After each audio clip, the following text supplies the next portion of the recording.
예, 오늘은 추석인 송편 영생엔 생명의 떡이라는 제목으로 하나님 말씀 전할 때에 크신 은혜가 있기를 주의 이름으로 축원합니다. 저희가 계속해서 마태복음 강해를 하고 있었는데 이제 마태복음이 27장, 28장 두 장이 남았습니다. 근데 이번 주에 원래 순서대로 하면 이제 가룟 유다가 스스로 목을 매는 본문이기 때문에 아무래도 좀 무거운 주제로 이 일가 친척을 만나는 것보다는 마태복음 강의를 한 주 쉬고 그 추석에 일가 친척들을 만나기 위해서 우리가 복음으로 무장해야 되겠다라는 마음이 들어서 오늘은 특별히 요한복음 말씀을 같이 나누고자 합니다. 이 코로나로 인해서 추석에 고향을 찾겠다라고 말한 사람들이 예전에 비해서 많이 줄었다는 이야기를 들었습니다. 어떤 한 조사기관에서 조사한 결과에 의하면 서울에 거주하는 사람 중에 약 73% 정도가 올해는 고향에 내려가지 않겠다 이렇게 대답을 했다고 합니다. 이 코로나는 우리의 삶을 참으로 많이 바꾸어 놓았죠. 어제도 어떤 전문가의 이야기를 들어보니 예전처럼 완전히 돌아가려면 적어도 3년 정도는 지나야 된다. 이렇게 얘기를 하더라고요. 그럼에도 불구하고 이 추석은 우리에게 참으로 좋은 명절입니다. 이 추석하면 제일 먼저 떠오르는 것이 바로 송편이죠. 이 송편의 모양과 재료는 지방마다 각각 다르지만 추석에 송편을 먹는다는 것은 전국적으로 똑같습니다. 우리나라 사람들은 큰 명절에는 늘 떡을 먹었는데요. 예를 들면 설날에는 떡국, 그리고 추석에는 송편, 그리고 잔치에는 꼭 떡이 들어가게 되어 있죠. 그래서 개업을 하거나 기쁜 일이 있으면 떡을 돌린다 이렇게 이야기들을 합니다. 지금은 코로나 때문에 우리가 잘 못하고 있지만 사실 저희 교회도 성도님들이 기쁜 일이나 감사한 일이 있으면 성도님들에게 떡을 대접하고는 하죠. 떡은 우리에게 주식은 아니지만 기쁨을 나누고 사랑을 나누는 대표적인 전통 음식이라고 할 수 있습니다. 추석에 먹는 송편이나 혹은 인절미, 바람떡과 같이 맛도 좋고 간식으로도 훌륭한 떡들이지만 그렇다고 해서 꼭 먹지 않는다고 해가 되는 것은 아니죠.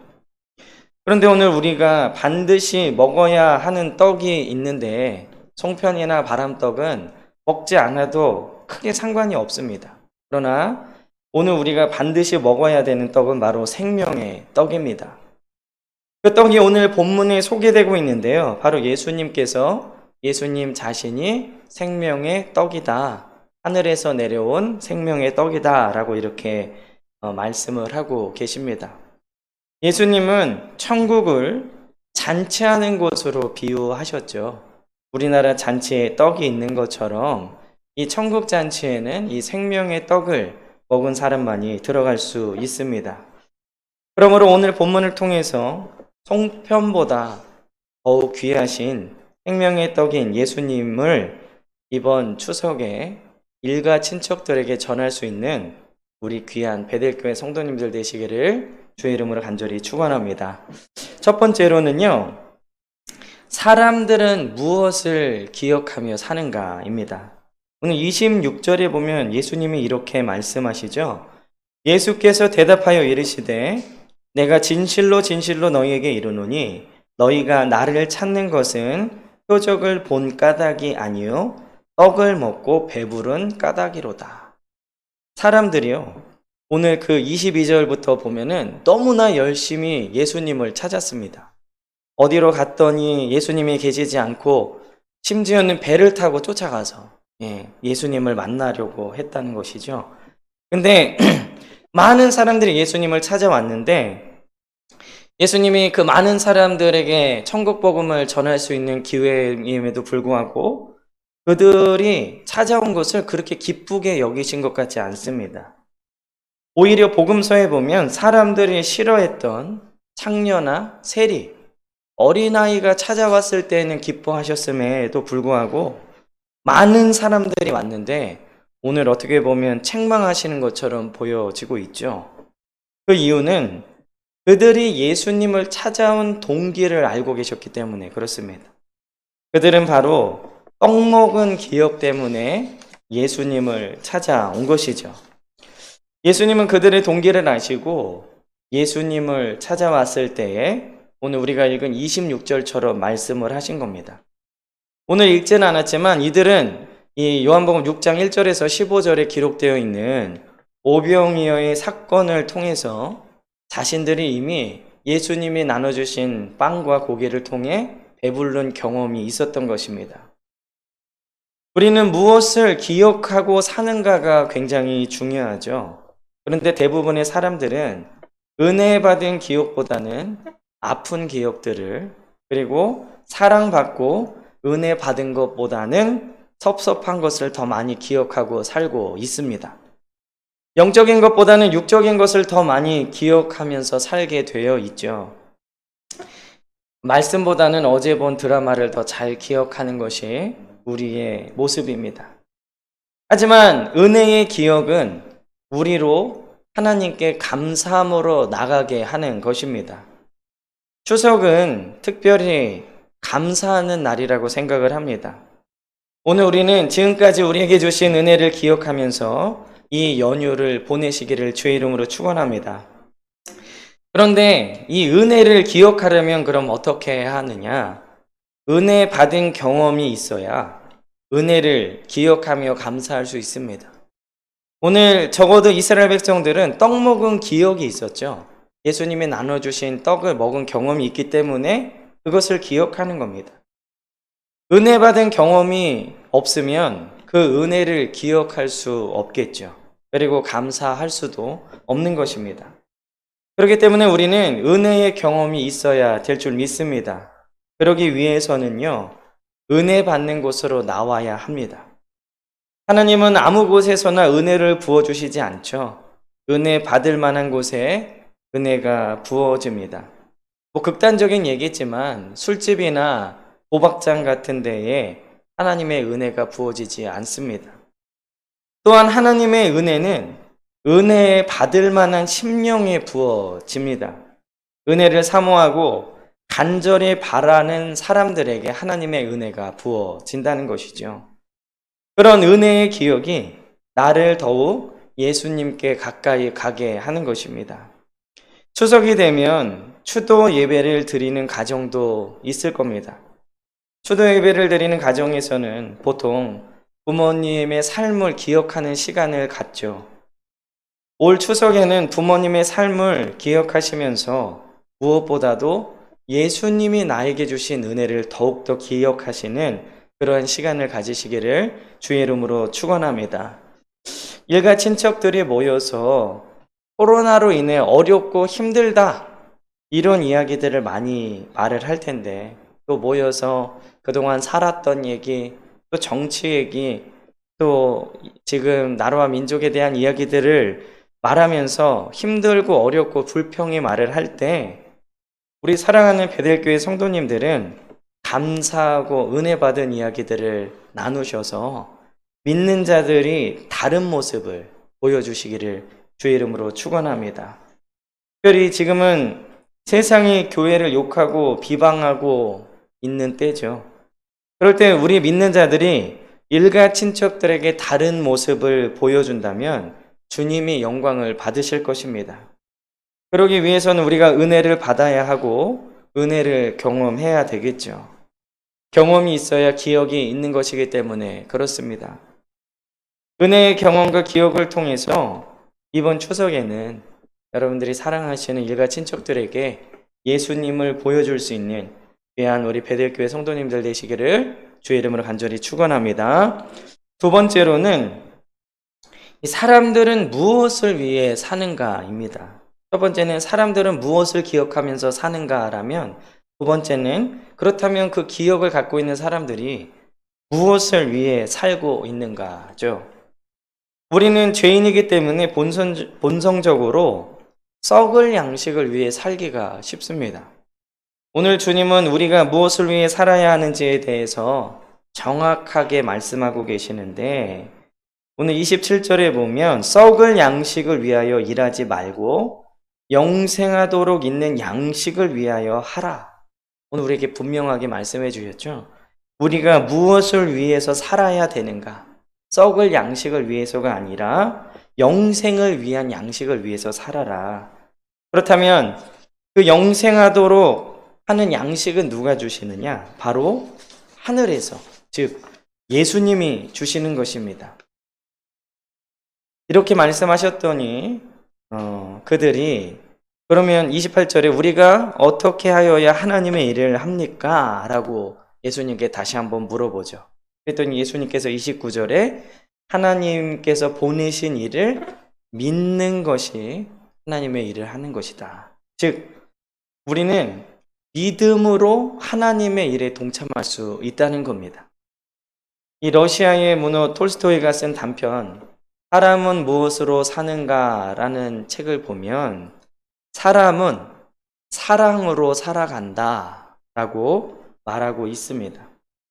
우리는 우리 자신만을 위해서 사는 존재가 아니라 하나님을 믿으면서 하나님과 사람들을 사랑하면서 살아야 되는 존재라는 것이죠. 그런데 오늘 예수님의 말씀과 같이 우리가 예수님을 믿으면 사랑하게 되어 있습니다. 여러분들이 부흥회나 수련회를 통해서 은혜를 받았을 때의 그 감정들을 한번 생각해 보십시오. 모두가 사랑스럽고 마음속에 기쁨이 넘치고 이 우울함이나 혹은 절망이나 이런 감정들이 없어지게 되죠. 그러한 상태, 완벽한 상태가 바로 천국입니다. 우리는 이 땅에 있으면서 그 천국을 약간씩 맛볼 수 있는 것이죠. 이 예수님을 진정으로 믿으면 하나님을 사랑하고 이웃을 사랑하게 되어 있습니다. 또 예수님께서 우리에게 가르쳐 주신 것도 사랑이죠, 사랑. 우리는 썩을 양식을 위해서 살지 말고 하나님을 사랑하고 이웃을 사랑하며 살아야 됩니다. 이것이 제일 큰 계명이죠. 어떤 사람들은 꿈을 위해 살고요. 어떤 사람은 가족을 위해서 살고 어떤 사람은 사업을 성공을 위해서 사는 사람들이 있는데 물론 이런 것들이 필요 없다는 얘기가 아닙니다. 우리에게 굉장히 중요한 것들이고 그것을 위해 힘써야 되지만 무엇보다도 우리는 주님을 위해 사는 사람들이 되어야 될 줄 믿습니다. 무엇을 위해 사는가가 나의 삶과 행동을 결정하게 되는 것이죠. 그래서 먹기 위해 사는 사람은요, 맛있는 것을 찾아다닙니다. 맛집 탐방이라고도 하고, 요즘에 먹방이라는 얘기들도 많이 있는데, 먹기 위해 사는 사람은 어디에 뭐가 맛있는지 잘 알고 있어요.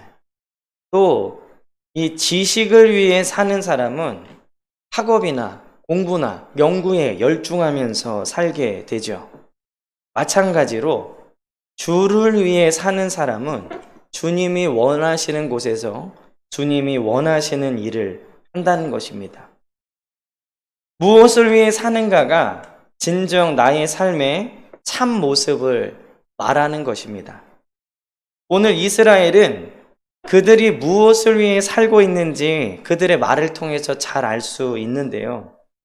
그들은 먹기 위해 사는 사람들처럼 예수님께 먹는 얘기만 하고 있습니다. 그들은 광야에서 하나님이 이스라엘에게 만나를 주셨는데 당신은 우리에게 어떤 먹을 것을 주시겠냐라고 물어보고 있는 것이죠. 그러나 이렇게 말하고 있는 그들도 광야의 이스라엘처럼 하나님이 주시는 빵과 물고기를 이미 먹어봤습니다. 오늘 이 요한복음 6장 1절은 오병이어 사건을 기록하고 있는데 이들은 이미 하늘에서 주시는 물고기 2마리와 보리떡 5개로 5,000명이 먹는 만나와 같은 기적을 경험을 했습니다. 그들은 이렇게 주님이 주시는 무료로 공짜로 주시는 음식을 계속해서 먹고 싶었던 것입니다. 일하지 않아도 힘들게 땀 흘리지 않아도 되는 주님이 주시는 공짜 빵과 물고기를 계속해서 먹을 수 있다면 나의 삶이 편하겠다라고 생각을 한 것이죠. 이 광야에서 만나를 먹었던 이들의 조상들은 어떠했습니까? 매일매일 무료로 주시는 만나를 먹으며 그들은 원망과 불평을 했습니다. 그것도 40년 동안 매일같이 주셨는데 그들은 끝없이 원망과 불평을 했다는 것이죠. 그렇게 바라던 공짜 음식을 매일 주셨는데 그들은 원망과 불평으로 인해 광야에서 멸망을 당했습니다. 오늘 이스라엘 백성도요, 오병이어를 맛보고 왜 예수님께 이렇게 믿음이 없는 질문을 하는 것일까? 광야에서 40년 동안 만나를 먹고도 멸망당한 사람, 오병이어를 맛보고도 예수님께 믿음 없이 대하는 사람들, 그 이유는 바로 인간의 욕망은 끝이 없기 때문에 그렇습니다. 배고픔은 살아있는 동안은 계속됩니다. 여러분들이 어제 저녁을 거하게 드셨다고 해서 오늘 배고프지 않는 건 아니죠. 한 끼를 거하게 먹는다고 해도 우리에게 허기와 배고픔은 계속되는 것입니다. 그리고 그 배고픔이 해결돼도 나중에 또 배고파질 것을 염려하기 때문에 더 많은 것을 비축해 놓기를 원하는 게 사람의 심리죠. 즉, 먹기 위해 사는 사람은 그 요구와 욕망이 끝이 없습니다. 오늘 이들의 요구처럼 또 한 번 오병이어를 주신다고 하더라도 이들의 욕망은 계속해서 예수님을 향해 더 달라고 할 것입니다. 더 잘 먹고 잘 살기를 갈망하는 끝없는 욕구의 늪에 결국은 빠지게 되는 것이죠. 그러나 우리가 여기서 중요하게 알아야 될 것은 광야에서 만나를 먹은 그들의 조상들도 그리고 예수님이 주셨던 오병이어를 먹었던 이들도 모두 다 죽었다는 겁니다. 오늘날 우리가 한 끼에 1,000원짜리를 먹으나 혹은 한 끼에 몇만 원짜리 되는 고급 음식을 먹으나 하나님이 부르시면 우리는 모든 것을 남겨두고 떠나야 한다는 것이죠. 그리고 하나님 앞에 섰을 때 우리가 무엇을 위해 살아왔는지에 대해 하나님이 반드시 물으실 것입니다. 하나님은요, 광야에서 만나를 주시면서 이스라엘 백성에게 이렇게 말씀하셨죠. 너를 낮추시며 너를 줄이게 하시며 또 너도 알지 못하며 내 조상들도 알지 못하던 만나를 내게 먹이신 것은 사람이 떡으로만 사는 것이 아니요 여호와의 입에서 나오는 모든 말씀으로 사는 줄을 내가 알게 하려 하심이니라. 사람은 떡으로 사는 게 아니라 떡이 필요한 존재들이지만 우리가 사는 것은 여호와의 입에서 나오는 모든 말씀으로 살게 되는 줄 믿습니다. 예수님께서 40일을 금식하시고 마귀에게 시험 받으실 때에도 이 말씀을 하셨습니다. 마태복음 4장 4절에 사람이 떡으로만 살 것이 아니요 하나님의 입으로부터 나오는 모든 말씀으로 살 것이라. 우리는 송편을 먹기 때문에 사는 게 아니라 좋은 음식을 먹음으로 사는 것이 아니라 하나님의 말씀을 통해서 영생을 얻게 되는 줄 믿습니다. 예수님은 오늘 예수님이 생명의 떡이라고 우리에게 분명히 가르쳐 주셨죠. 예수님은 요한복음 1장에 말씀이라고 우리에게 말씀해 주셨습니다. 즉 생명의 떡을 먹는 것은 말씀을 먹는 것이고 사람이 사는 것은 떡과 밥이 아니라 하나님의 말씀으로 산다는 것을 우리는 알 수 있습니다. 말씀 속에 진리가 있고 말씀 속에 영생이 있습니다. 우리는 물론 육체에 속해 있기 때문에 밥도 잘 먹어야 합니다. 하지만 그것만 위해서 산다면 우리는 제대로 된 인생을 사는 게 아니라는 것이죠. 우리는 영생을 주시는 주님의 떡, 생명의 떡을 먹어야 합니다. 오늘 말씀의 제목처럼 추석에는 송편을 드시고 여러분들의 영생과 영혼을 위해서는 말씀이신 생명의 떡을 먹어야 합니다. 이 생명의 떡은 바로 예수님이시고 예수님의 말씀이죠. 날마다 말씀으로 생명의 떡을 먹고 특별히 이번 추석에 일가 친척들에게 송편과 함께 생명의 떡을 나누시는 저와 여러분들 되시기를 주의 이름으로 간절히 축원합니다. 마지막으로 그렇다면 우리는 어떻게 살아야 하는가입니다. 오늘 36절 이후에 말씀을 보면 사람들은 전부 무엇을 믿으면서 살아가고 있죠. 자신의 건강을 믿는 사람이 있고요. 자신의 지식과 머리를 믿는 사람들이 있습니다. 그리고 자신의 부와 권력을 믿고 사는 사람들이 있죠. 하나님을 믿는 사람, 하나님이 없다고 믿는 사람, 조상을 믿는 사람, 그리고 사람을 의지하고 믿는 사람들이 있습니다. 그런 오늘 36절에 보면 영생과 거리가 먼 사람들은 예수님을 보고도 믿지 못합니다. 오늘 36절에 보니까 그러나 내가 너희에게 이르기를 너희는 나를 보고도 믿지 아니하는도다. 예수님이 그들 눈앞에 계심에도 믿지 못하는 사람들이 있죠. 믿지 못하는 사람은 어떤 걸 보여줘도 어떤 걸 먹여줘도 믿지 않는다는 겁니다. 그래서 사람들이 하나님을 믿기 싫어서 자기 조상을 원숭이라고 말하는 거예요. 원숭이의 후손들은 절대로 천국에 들어갈 수 없습니다. 천국은 오직 하나님의 자녀들만을 위해서 만들어진 곳입니다. 저와 여러분들이 하나님의 자녀가 아니라 원숭이의 후손이라면 우리는 절대로 천국에 들어갈 수 없어요. 하지만 아버지께서 예수님께 주신 자들은 다 주님께로 돌아온다는 것이죠. 그리고 이들은 오늘 40절에 있는 것처럼 아들을 보고 믿고 영생을 얻게 된다는 것입니다. 그러므로 우리는 내 자신의 자원이나 내 자신의 다른 것을 믿을 것이 아니라 오직 하나님의 아들 예수 그리스도를 믿어야 될 줄 믿습니다.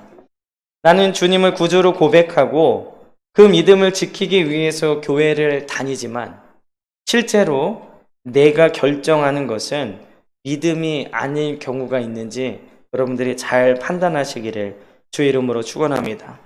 주님을 믿으면서도 모든 삶의 방식은 세상 사람들과 구별되지 않는다면 나는 예수님을 머리로만 아는 것이지 믿는 게 아니라는 것이죠. 입으로는 예수님을 믿으면서 마음으로는 돈과 세상을 믿고 있지는 않는지, 그리고 예수님의 말씀을 진정으로 신뢰하고 있는지 돌아보는 성도들이 되어야 됩니다. 그렇기 때문에 우리의 삶의 방법은 믿음의 방법이 되어야 되는데 그 믿음은 나의 삶이 실제적으로 그 믿음에 의해서 움직여야 되는 것이죠. 그래서 사도 바울은 그의 믿음을 이렇게 고백했습니다. 갈라디아서 2장 20절에 보면 내가 그리스도와 함께 십자가에 못 박혔나니 그런즉 이제는 내가 사는 것이 아니요 오직 내 안에 그리스도께서 사시는 것이라. 이제 내가 육체 가운데 사는 것은 나를 사랑하사 나를 위하여 자기 자신을 버리신 하나님의 아들을 믿는 믿음 안에서 사는 것이라. 내가 그리스도와 함께 십자가에 못 박혔나니 이제는 내가 사는 것이 아니고 내 안에 그리스도께서 사시는 것이다. 여러분들이 믿음으로 사신다고 하면 내 안에 그리스도께서 얼마나 살고 계신가를 점검하셔야 돼요. 나의 생각과 말이 과연 그리스도의 말과 생각인가? 그리스도의 말씀이 나의 삶에 얼마나 영향을 주고 있는가를 늘 돌아보셔야 된다는 것입니다. 오늘 이스라엘 백성은요, 예수님을 찾아왔지만 자신들의 그 배고픔, 그리고 먹고 살기 위한 기본적인 욕구를 해결하기 위해 예수님께 나왔습니다. 그러나 예수님은 그들을 책망하셨죠. 너희가 나를 찾아온 것은 표적을 본 까닭이 아니요 떡을 먹고 배부른 까닭이도록. 이번 추석에 일가 친척들을 만나기 전에 내가 내 안에 예수 그리스도를 모시고 살고 있는지를 먼저 점검하시기를 주의 이름으로 축원합니다. 혹시 내 안에 그리스도가 느껴지시지 않는다면 우리는 친척들을 만나기 전에 먼저 철저하게 회개를 하고 예수 그리스도의 관계를 잘 회복하시고 일가 친척들을 만나시길 주의 이름으로 축원합니다. 여러분들이 그럴 때에 우리 믿지 않는 자들에게 예수 그리스도를 전할 수 있고 예수님의 향기를 나타낼 수 있는 것이죠. 오직 내 안에 그리스도께서 사시는 것이라. 오늘 바울의 고백을 잘 기억하면서 저와 여러분들 안에 예수 그리스도께서 살고 계시는 그러한 은혜가 있기를 주의 이름으로 축원합니다. 말씀을 맺겠습니다. 사람은 무엇을 기억하고 사는가? 이스라엘처럼 빵 먹은 기억으로 예수님을 찾는 것이 아니라 은혜의 기억으로 예수님을 찾는 저와 여러분들 되시길 바라고, 그 은혜의 기억을 갖기 위해선 은혜의 경험이 있어야 합니다. 그리고 또한 사람은 무엇을 위해 사는가? 빵을 위해 사는 인생이 아니라 하나님을 위해 사는 귀한 인생이 되어야 됩니다.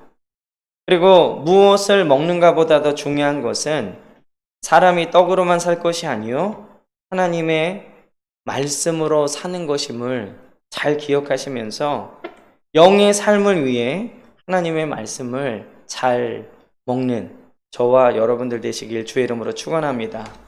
그리고 마지막으로, 그렇다면 우리는 어떻게 살아야 하는가? 입으로만 믿는 믿음이 아니라 실천하고 선택하는 믿음이 되어야 되죠. 내 안에 그리스도를 모시고 사는 진정한 그리스도인의 삶. 그래서 그 삶이 예수님의 향기로 여러분들 친척들에게 전해지는 귀한 한가위가 되시기를 주의 이름으로 간절히 축원합니다. 기도하겠습니다.